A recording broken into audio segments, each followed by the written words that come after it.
je suis pas soulagée de la défaite, je suis soulagée que mon mari ne soit plus dans Et si, derrière le sourire figé de Carla Bruni, se cachait une vérité bien plus troublante. Quelques jours seulement après l'incarcération de Nicolas Sarkozy, l'ancienne première dame a publié une photo bouleversante.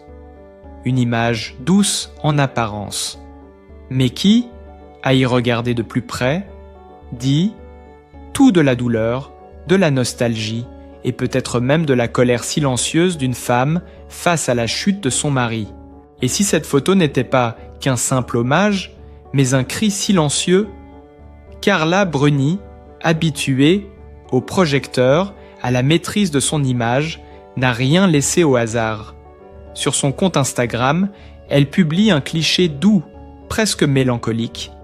Un Nicolas Sarkozy souriant, pris dans un instant suspendu, comme hors du temps.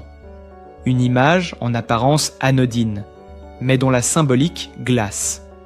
Car derrière le vernis de la nostalgie se cache une réalité brutale, celle d'un homme jadis tout-puissant, aujourd'hui enfermé dans une cellule de 9 mètres carrés, et d'une femme qui assiste, impuissante, à la chute de son mari.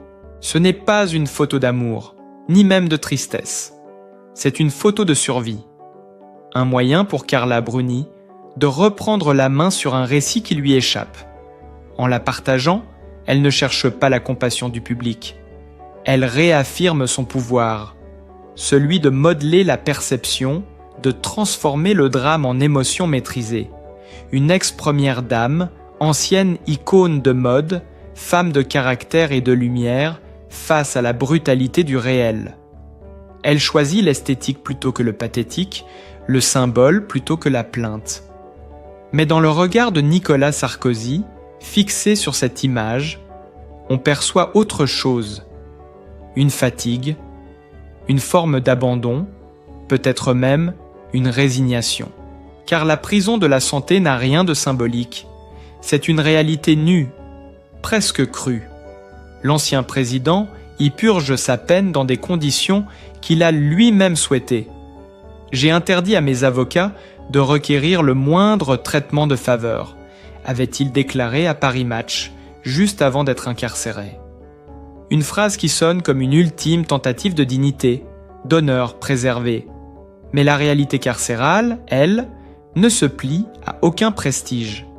Sa cellule, 9 mètres carrés, un lit, une table, un lavabo, le quotidien d'un homme seul, coupé du monde, où les heures s'étirent, uniformes. Le parquet financier, par humanité ou par calcul, lui avait accordé un répit. L'entrée en détention a été repoussée de quelques jours pour lui permettre de fêter l'anniversaire de sa fille, Giulia. Une parenthèse minuscule avant le silence. Ce détail, Carla Bruni n'a pas eu besoin de le commenter. Tout était déjà dit dans la photo, une image d'avant, postée après, comme un dernier souvenir avant la fermeture de la porte de la cellule. Mais pourquoi cette publication à ce moment précis? Était-ce un geste d'amour ou une mise en scène de contrôle? Peut-être les deux. Ceux qui connaissent Carla Bruni savent d'il combien elle redoute la pitié, combien elle déteste l'idée d'être perçue comme une victime. En publiant ce cliché, elle refuse la posture de l'épouse éplorée. Elle choisit celle de la femme forte, du pilier. Elle parle sans un mot, en donnant à voir une nostalgie maîtrisée, presque poétique. Pourtant, derrière cette élégance, il y a un vertige, celui d'une femme confrontée à l'inconcevable, la chute publique de l'homme qu'elle aime. Ce contraste entre la douceur de l'image et la brutalité du contexte est précisément ce qui frappe. Une photo pleine de tendresse, disent certains, mais pour d'autres, elle a quelque chose d'effrayant, presque dérangeant, parce qu'elle nous confronte à ce que la célébrité a de plus cruel, sa capacité à rendre la douleur esthétique. Carla Bruni sait que tout sera scruté, analysé, commenté. Alors elle prend les devants. Elle choisit la lumière avant que les autres n'imposent l'ombre. Une façon de rester maîtresse du récit, dans un monde où tout peut se retourner contre vous. Et pourtant, derrière cette maîtrise, on devine une faille intime qu'elle ne peut plus masquer.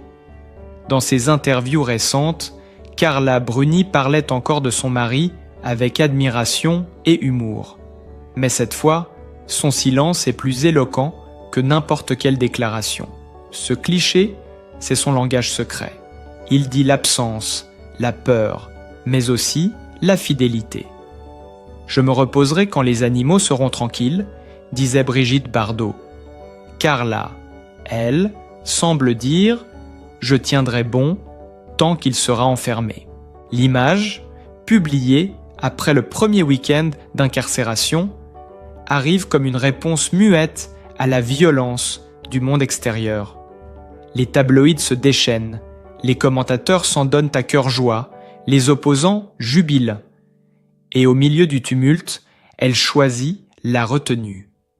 Pas un mot contre la justice, pas une allusion à l'injustice ou à la colère, seulement une photo presque intemporelle, comme une prière. Ce geste, en apparence simple, révèle une dimension profondément humaine, celle d'une femme qui transforme la douleur en élégance. Mais il soulève aussi une question troublante. À force de mettre en scène la dignité, n'en finit-on pas par cacher la vérité ? Derrière l'image apaisée, il y a une femme qui, probablement, vacille. Une femme dont le quotidien est désormais fait d'attentes, de silence, de conversations interrompues par des murs. Une femme dont la vie privée devient, une fois encore, un sujet public. Et c'est là que réside toute la vérité effrayante évoquée par tant d'observateurs. La photo n'est pas seulement une preuve d'amour, elle est le miroir d'un monde inversé, où l'intime devient spectacle, où la pudeur devient stratégie, où la douleur doit se déguiser pour être tolérée. Carla Bruni, en publiant cette image, nous tend aussi un miroir, celui d'une société fascinée par la chute des puissants, mais incapable d'empathie réelle. Elle sait que chaque geste, chaque mot sera disséqué. Alors, elle choisit le seul langage qui reste à ceux qui n'ont plus le contrôle, celui du symbole. Dans cette photo, il n'y a pas seulement un mari déchu, il y a une femme debout. Et peut-être que c'est cela, au fond, qui dérange. Parce qu'en pleine tourmente, Carla Bruni ne pleure pas. Elle pose. Et dans cette posture à la fois digne et glacée, il y a toute la complexité d'une femme qui refuse d'être seulement la compagne d'un homme condamné, mais qui assume d'être, à sa manière, une survivante d'un empire qui s'effondre. Désormais, la vie de Nicolas Sarkozy ne se déroule plus entre les plateaux de télévision et les dîners politiques, mais entre 4 murs austères et une routine réglée à la minute. La chute est vertigineuse. L'ancien président de la République, celui qui dirigeait un pays de 60 millions d'âmes, vit aujourd'hui dans une cellule de 9 mètres carrés. Plus de cortèges officiels, plus de caméras, plus de collaborateurs. Seulement un balai pour entretenir sa cellule. Une cour grillagée pour ses sorties quotidiennes et un sac de sport qu'il n'a le droit d'utiliser qu'à heure fixe. Tout est minuté, contrôlé, surveillé. C'est une existence sans marge, sans luxe, sans privilège. À la prison de la santé, chaque détail du quotidien devient un rappel brutal de la condition carcérale. Nicolas Sarkozy, qui a toujours revendiqué son énergie inépuisable, se retrouve désormais face à la lenteur absolue du temps. Pour tenir, il s'impose une discipline stricte. Il lit, il écrit, il range. Sa cellule est maintenue impeccable, presque comme un bureau d'antan. À ses proches, il confiait, avant son incarcération, « Je veux garder la tête haute, je veux rester digne ». Ce vœu, il tente de l'appliquer à la lettre, même dans la plus grande solitude. Ses repas, eux, sont simples, presque ascétiques. Il a choisi de compléter les menus standards de la prison par quelques produits qu'il a pu commander. Du thon à l'huile, des yaourts, rien d'extravagant. Un choix qui en dit long sur sa volonté de rester maître de lui-même, de ne pas se laisser aller. Le luxe d'hier s'est transformé en confort minimaliste. Dans cet environnement, chaque geste prend une dimension symbolique. Un repas partagé avec soi-même, un livre ouvert sur la table, une page tournée lentement. Et c'est justement la lecture qui semble être devenue sa bouée de sauvetage. Dans sa cellule, il garde à portée de main plusieurs ouvrages soigneusement choisis. Le Comte de Monte Cristo, Jésus, et une anthologie de la poésie française. Ces titres ne sont pas anodins. Le Comte de Monte Cristo, l'histoire d'un homme trahi, condamné à tort, puis obsédé par la rédemption, résonne étrangement avec sa situation. Sarkozy, dans sa solitude, semble se reconnaître dans Edmond Dantès, cet homme que le monde a voulu effacer, mais qui, dans l'ombre, prépare sa revanche morale. Jésus, ensuite, évoque la question du pardon, du sacrifice et de la foi en des temps d'épreuve. Enfin, la poésie, refuge des âmes fatiguées, lui offre un espace de respiration. Entre deux vers de Baudelaire ou de Hugo, il trouve sans doute la seule liberté encore possible, celle de l'esprit. Selon le journaliste Florian Tardif, qu'il a rencontré juste avant son incarcération, Nicolas Sarkozy paraissait étonnamment calme. Paradoxalement, je l'ai trouvé très tranquille, confie-t-il. Tranquille ? Oui, mais pas serein. Ce calme n'est pas celui de l'acceptation, mais celui d'un homme qui s'emploie à maîtriser l'inacceptable, car la prison, même pour les plus forts, reste une épreuve qui ébranle tout. Sarkozy, lui, l'affronte comme il a toujours affronté ses adversaires, en refusant de plier. Ce contrôle apparent cache un combat intérieur, une tension permanente entre la colère, l'orgueil et la résilience. Et pendant que lui s'habitue à la solitude, Carla Bruni tente, de l'extérieur, de maintenir une apparence de normalité. Sa photo sur Instagram, postée après leur premier week-end séparés, a bouleversé le public. Beaucoup y ont vu un message codé, presque politique, une façon de rappeler que même enfermé, Sarkozy reste un homme debout. Mais d'autres y ont lu un cri de détresse. La tendresse de l'image ne masque pas la douleur. Derrière cette publication, il y a une femme qui compose, qui résiste à sa manière, en transformant la douleur intime en geste esthétique. Ce contraste entre la dureté du quotidien carcéral et la douceur publique de Carla Bruni souligne à quel point cette affaire dépasse le simple cadre judiciaire. C'est un drame humain, presque shakespearien, où le pouvoir, l'amour et la déchéance s'entrelacent. Sarkozy, jadis au sommet, se retrouve face à l'épreuve de l'humilité. Sa femme, autrefois muse et icône, devient la gardienne silencieuse d'une image en péril. Chacun joue désormais sa partition, lui dans l'ombre, elle dans la lumière. Mais cette dualité, si fascinante, révèle aussi quelque chose de plus profond sur notre société. Elle interroge notre rapport à la chute, à la justice, à la compassion. Nous aimons voir les puissants tomber, mais nous sommes troublés quand ils nous montrent leur humanité. En publiant cette photo, Carla Bruni ne cherche pas à redorer l'image de son mari. Elle rappelle simplement que derrière le détenu, il y a un homme, un père, un époux. Et derrière l'ancienne première dame, il y a une femme qui souffre. Pourtant, le plus dérangeant reste peut-être ce calme affiché par Sarkozy.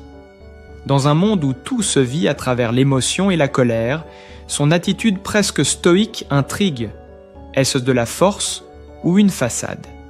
Seul lui le sait. Ce silence, cette maîtrise, sont peut-être la dernière armure d'un homme qui refuse d'être réduit à un numéro de cellule. Le paradoxe est saisissant. Sarkozy, l'homme d'action, le bouillonnant, se retrouve contraint à l'immobilité absolue. Et c'est dans cette immobilité qu'il redéfinit sa dignité. Comme si, en acceptant cette épreuve, sans éclat, il cherchait à écrire le dernier chapitre de sa légende, celui d'un homme qui, même en captivité, ne se laisse pas abattre. Carla Bruni, quant à elle, continue d'entretenir le lien. Ses publications, ses mots rares, ses gestes mesurés, sont autant de fils invisibles tendus entre deux solitudes. Leur vie, désormais séparée par des barreaux, demeure liée par une fidélité inébranlable. Et c'est sans doute là que réside la véritable portée de cette histoire. Au-delà du scandale, au-delà du verdict, elle met en lumière la fragilité de ceux que l'on croyait invincibles. Nicolas Sarkozy, dans sa cellule, lit le Comte de Monte-Cristo. Mais à la différence du héros d'Alexandre Dumas, il ne rêve pas de vengeance. Il cherche, peut-être pour la première fois, quelque chose de plus rare. La paix intérieure. On dit souvent que certaines rencontres changent une vie, mais rares sont celles qui bouleversent un destin tout entier. Celle de Carla Bruni et Nicolas Sarkozy appartient à cette catégorie. C'est une histoire née d'un regard, d'un silence, d'une évidence. Un coup de foudre fulgurant, presque irréel, qui a défié la logique, le temps et même le tumulte de la vie publique. Et pourtant, 17 ans plus tard, malgré les tempêtes médiatiques, les attaques politiques et les épreuves judiciaires, leur amour n'a pas vacillé. Tout commence un soir d'hiver, en 2007, lors d'un dîner organisé par le publicitaire Jacques Séguéla. Nicolas Sarkozy vient à peine de divorcer. Carla Bruni, elle, sort d'une période de solitude après plusieurs histoires compliquées. Aucun des deux ne s'attend à ce qui va suivre. Je n'avais jamais vu Carla avant, raconte-t-il dans le podcast Légende de Guillaume Play. Je suis rentré dans la pièce, j'ai regardé, elle a légèrement rougi, je suis parti avec elle du dîner, après avoir adressé la parole à personne, et 2 mois et demi après, on était mariés. Une scène digne d'un film, presque trop parfaite pour être vraie, mais Nicolas Sarkozy la raconte sans emphase. Ce n'est pas une fable romantique, c'est un souvenir gravé. Ce soir-là, le président de la République rencontre une femme qui, contre toute attente, va transformer sa vie. Le coup de foudre est immédiat, total, irréversible. Carla Bruni le dira plus tard avec un sourire complice. Je n'ai pas eu le temps de réfléchir, il est arrivé et tout s'est imposé comme une évidence. Leur union rapide a d'abord fait sourire, parfois même grincer. Une idylle entre un président hyperactif et une chanteuse au charme insaisissable. Le scénario semblait trop improbable. Mais derrière le bruit médiatique, il y avait une réalité bien plus simple, celle de 2 êtres que tout opposait, mais que l'amour a rendus indissociables. Pour Carla Bruni, cette rencontre marque un tournant. L'ancienne égérie, connue pour son franc-parler et ses amours libres, découvre une autre forme de stabilité. Avec lui, j'ai trouvé la paix, confiera-t-elle dans une interview donnée à Madame Figaro. Avant Nicolas, j'étais dans un mouvement constant, dans la curiosité, dans le doute. Lui, il m'a apporté la solidité. Derrière son allure légère, Carla a toujours été une femme d'intelligence et de profondeur. Et si elle a choisi Sarkozy, c'est qu'elle a vu en lui autre chose qu'un homme politique. Un être passionné, fragile et entier. De son côté, Nicolas Sarkozy, l'homme d'action, l'animal politique, a trouvé dans Carla un refuge inattendu. Loin des caméras, elle tempère ses colères, apaise ses angoisses. « Elle pète ma boussole », dira-t-il. Ce lien fusionnel s'est forgé dans l'intensité, dans l'urgence de vivre, dans ce besoin presque viscéral d'exister à 2. Leur mariage civil, célébré à l'Élysée en février 2008, a surpris par sa simplicité. Pas de faste, pas de protocole démesuré, juste un serment échangé entre deux personnes conscientes que leur vie ne serait plus jamais ordinaire. Et pourtant, le conte de fées n'a pas tardé à se confronter à la réalité. Les épreuves n'ont pas manqué, les campagnes électorales, les critiques, les moqueries, puis les affaires judiciaires. Chaque fois, le couple a dû faire face. Mais à chaque fois aussi, Carla Bruni a tenu bon. Lorsqu'on lui demandait comment elle vivait les attaques visant son mari, elle répondait calmement « Je suis là, je reste là, c'est simple ».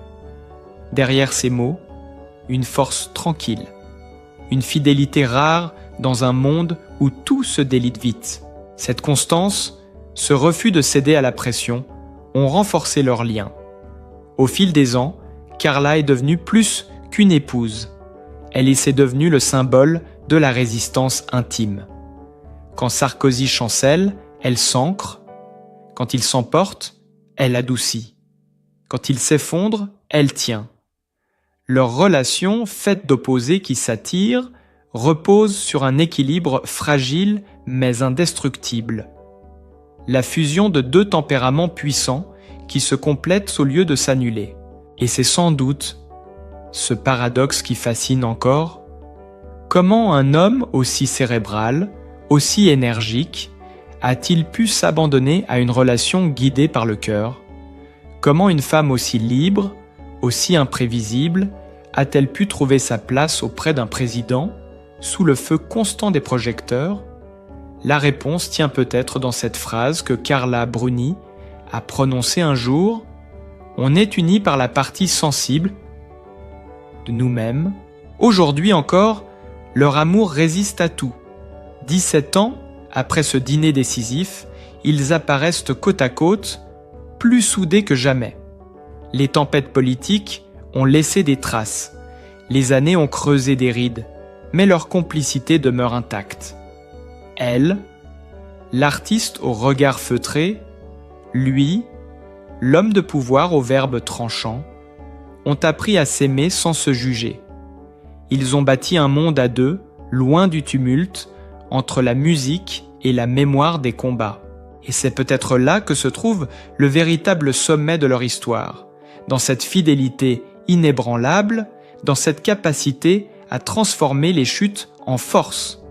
Carla Bruni et Nicolas Sarkozy ont connu la lumière, la gloire, puis la chute et le silence.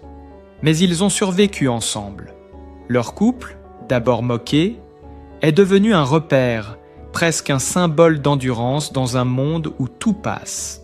Leur amour n'a pas été parfait, il a été humain. Et c'est ce qui le rend si puissant. Derrière la façade politique et médiatique, il reste un lien pur, celui de deux âmes que la vie a réunies au moment exact où elles ne s'y attendaient que plus. Dans un monde où tout s'efface vite, leur histoire rappelle qu'un coup de foudre parfois peut durer toute une vie. Il y a dans la voix de Carla Bruni une sincérité désarmante lorsqu'elle parle de l'amour, non pas comme d'un idéal, mais comme d'une révélation. Avant de rencontrer mon mari, moi je n'étais pas dans une grande option d'engagement, confiait-elle récemment à la youtubeuse Carla Gebali. Une phrase qui résume à elle seule la métamorphose d'une femme qui jadis revendiquait sa liberté comme un étendard et qui, du jour au lendemain, a choisi l'ancrage, la fidélité, la stabilité. J'ai changé d'avis, mais alors, tout d'un coup, ce sont justement les rencontres qui vous font changer d'avis. Et dans cette phrase, on comprend tout. Il ne s'agit pas d'une concession, mais d'un éveil. Carla Bruni n'a jamais cherché à enjoliver son passé. Elle l'assume, sans nostalgie ni honte. Avant Nicolas Sarkozy, elle vivait dans une forme de légèreté sentimentale, convaincue que l'amour devait être multiple, libre, infini. Puis, un soir, tout a basculé. Ce changement, elle le raconte sans emphase, presque comme une évidence. J'ai changé d'avis. Comme si, en croisant le regard de cet homme, elle avait trouvé non pas un compagnon, mais un miroir. Ce contraste entre l'homme d'action et la femme de retenue crée une tension fascinante, presque poétique. Lui, feu et mouvement, elle, calme et profondeur. Leur couple n'est pas une fusion, mais une alliance de forces contraires. Et c'est précisément ce qui leur a permis de traverser les années sans se briser. Carla Bruni, loin de l'image superficielle que certains ont voulu lui coller, est devenue le pilier discret d'un empire intime. Sa transformation, elle ne la doit à personne d'autre qu'à elle-même. En choisissant l'amour, elle a trouvé un équilibre que la gloire n'avait jamais pu lui offrir. Ce changement n'a pas été une renonciation, mais une victoire sur elle-même. Elle a su dompter l'instabilité qui l'habitait pour faire place à la tendresse durable. Ce sont les rencontres qui vous font changer d'avis.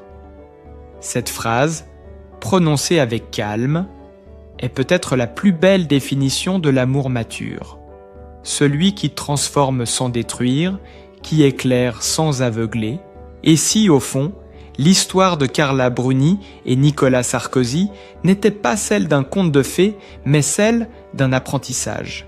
Celui de deux êtres qui, après avoir tout connu, la gloire, la critique, la solitude, la passion, ont appris à vivre l'un pour l'autre. L'amour, chez eux, n'est pas une promesse d'éternité, c'est une construction quotidienne, faite de respect et de patience. Aujourd'hui, à 56 ans, Carla Bruni parle d'amour avec la même intensité que lorsqu'elle chantait « Quelqu'un m'a dit ». Mais son regard a changé. Il y a, dans ses mots, une maturité nouvelle, une forme de paix. Elle n'a plus besoin de prouver, ni d'expliquer. Elle vit simplement avec la conscience que certaines rencontres donnent un sens à tout le reste. Et c'est peut-être cela, le véritable message qu'elle nous laisse. L'amour n'est pas une quête extérieure, c'est une révolution intérieure. Il ne s'agit pas de trouver la bonne personne, mais de se trouver soi-même à travers l'autre. Alors, en écoutant cette confession pudique, on ne peut s'empêcher de réfléchir. Combien de fois dans nos vies avons-nous changé d'avis par amour? Combien de certitudes se sont effacées face à une seule rencontre? Carla Bruni, par son parcours, nous rappelle qu'il n'est jamais trop tard pour se transformer, ni pour aimer autrement. Si cette histoire vous a touché, partagez votre point de vue dans les commentaires. Croyez-vous encore au coup de foudre qui change tout? Laissez un mot, un souvenir, une émotion, et n'oubliez pas de liker et de vous abonner pour découvrir d'autres histoires vraies, d'amour, de force et de renaissance. Parce qu'au fond, ce sont toujours les rencontres, celles qu'on n'attendait plus, qui donnent le plus beau sens à nos vies.